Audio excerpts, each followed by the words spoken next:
जय हिंद, नमस्कार। बिना देर के पहले आप ये वीडियो देखिए। आपके गुरु जी के पिताजी ने भी टीका लिखी है, उसी पुस्तक को भी मंगाया जाए। अगर उसमें राधा शब्द हो, मैं मुंह नहीं दिखाऊंगा। विश्वनाथ चक्रवर्ती बता दे, अनुचार प्रकाश का बता दे, चूड़िकाकार बता दे, और छोड़िए उन बातों को। ऐसा हो ही नहीं सकता। अर्थ का अनर्थ है। नहीं, हमको कष्ट यह है कि हमको बोलना पड़ा बीच में, क्योंकि अगर अनिरुद्धाचार्य की जगह ये बात और कोई बोलता तो मैं कतई नहीं बोलता। लेकिन अनिरुद्धाचार्य जी इस समय टीवी पर छाए हुए हैं, लाखों लोग इनको सुन रहे हैं, तो ये तो यही समझेंगे ना कि अनिरुद्धाचार्य बोल रहे हैं। इसलिए आपके द्वारा कोई अपशब्द नहीं निकलना चाहिए। मैं आपसे वंदन करता हूं, कभी कोई अनर्थ करना हो तो विचार करके करिए। भागवत जी के अष्टम स्कंद के 10वें अध्याय में लोग कहते हैं भागवत जी में राधा का नाम नहीं है, राधा का नाम नहीं है। ये लोग गलत कहते हैं, जो भी कहता है गलत कहते हैं। लिखा हुआ है, मैं आपको श्लोक दिखा रहा हूँ। भागवत जी के 8वें स्कंद के 10वें अध्याय में श्लोक नंबर 40 है, लिखा है उद्यतायुध दौरदंडई राधावंतो भटान मृधे। राधावंतो लिखा, स्पष्ट लिखा गुरुजी। ऐसा है, नाश मत करिए। आधावंत है, आधावंत में दौड़ते हुए, यहाँ संधि हो गई है गुरुजी। नहीं नहीं, ये गलत बात है। आप जो है उच्चता उठाई आयुधों को लेकर के आधावंत। गुरुजी गुरुजी गुरुजी गुरुजी गुरुजी, हम तो आपके दास हैं। अनर्थ मत कीजिए ना। हमारे गुरुजी कहते हैं अयम अनर्था ना ना गुरुजी, इसका अर्थ तो सुन लीजिए, इसका अर्थ तो सुन लीजिए।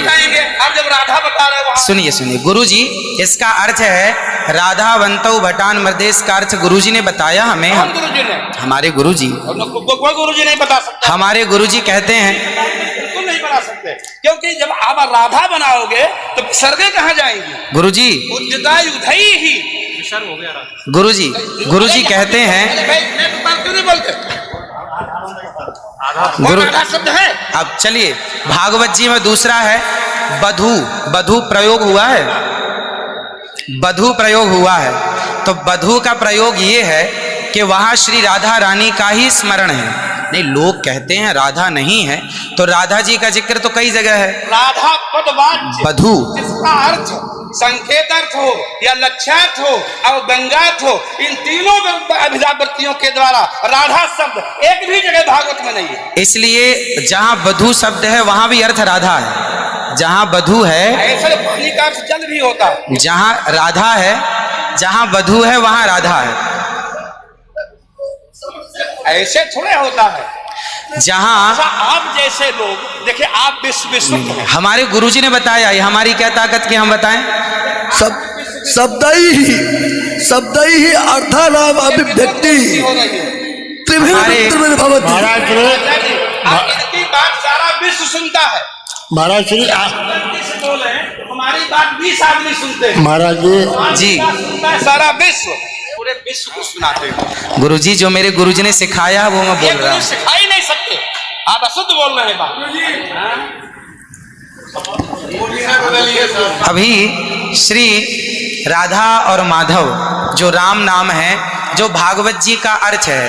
अब कोई पूछे कि राधा का अर्थ क्या है, तो राधा का अर्थ ही कृष्ण है, वो कृष्ण का अर्थ ही राधा है। तो राधा ही कृष्ण है और कृष्ण ही राधा है। कुल मिलाकर कहने का अर्थ ये है, गुरुजन ये कहते हैं कि प्रत्येक श्लोक कृष्ण है और प्रत्येक भागवत जी के 18,000 श्लोक, प्रत्येक श्लोक कृष्ण है और श्लोक का प्रत्येक अर्थ श्री राधा है। प्रत्येक श्लोक श्री कृष्ण है और श्लोक का प्रत्येक श्लोक का अर्थ श्री राधा है। तो ये सब भाव ही तो है, लेकिन राधा ना वो भाव सब नहीं, भाव है। वो शब्दार्थ। भाव का भूखा हूं मैं, भाव ही एक सार है, और भाव से भजले मुझे तो भव से बेड़ा पार है। सभी विद्वानों के चरणों में दास का बारंबार नमन। सबको जय श्रीमन नारायण, जय श्री कृष्ण। 2 मिनट कीर्तन कर ले। 1 मिनट रुको, मैं सबसे क्षमा मांगता हूँ। मेरा अनिरुद्धाचार्य के प्रति बड़ी श्रद्धा भाव है, बड़ा आदर है, लेकिन इनकी वाणी चूंकि पूरा विश्व सुन रहा है, ये चैनलों पर आते हैं।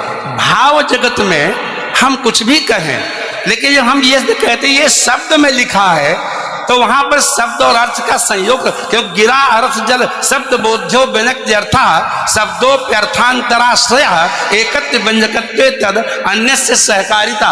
ऐसा हो ही नहीं सकता कि कोई अर्थ प्रकट हो और उसके मूल में शब्द न हो। वहां संधि है, मेरे आयुधों से युक्त होकर मेरे गदा तलवार तीर लेकर के वो राक्षस आधावन था दौड़े मारने के लिए। शुद्ध यही अर्थ है। किसी अभिधा से, किसी लक्षणा से, लक्षणा तब होती है जब मुख्यार्थ का बाद हो। मुख्यार्थ का बाद हो ही नहीं सकता। सीधा स्वामी बता दें, विश्वनाथ चक्रवर्ती बता दें, अनुचार प्रकाश का बता दे, चूड़िकाकार बता दे, और छोड़िए उन बातों को। आपके गुरु जी के पिताजी ने भी टीका लिखी है, उसी पुस्तक को अभी मंगाया जाए, अगर उसमें राधा शब्द हो मैं मुंह नहीं दिखाऊंगा कभी। ऐसा हो ही नहीं सकता अर्थ का अनर्थ। हाँ? नहीं, हमको कष्ट यह है कि हमको बोलना पड़ा बीच में, क्योंकि अगर अनिरुद्धाचार्य की जगह ये बात और कोई बोलता तो मैं कतई नहीं बोलता। देखिए, अनिरुद्धाचार्य जी इस समय टीवी पर छाए हुए हैं, लाखों लोग इनको सुन रहे हैं, तो ये तो यही समझेंगे ना कि अनिरुद्धाचार्य बोल रहे हैं। इसलिए आपके द्वारा कोई अपशब्द नहीं निकलना चाहिए। मैं आपसे वंदन करता हूं, कभी कोई अनर्थ करना हो तो विचार करके करिए। मैं और कोई बात नहीं, सबको क्षमा मांगता हूं।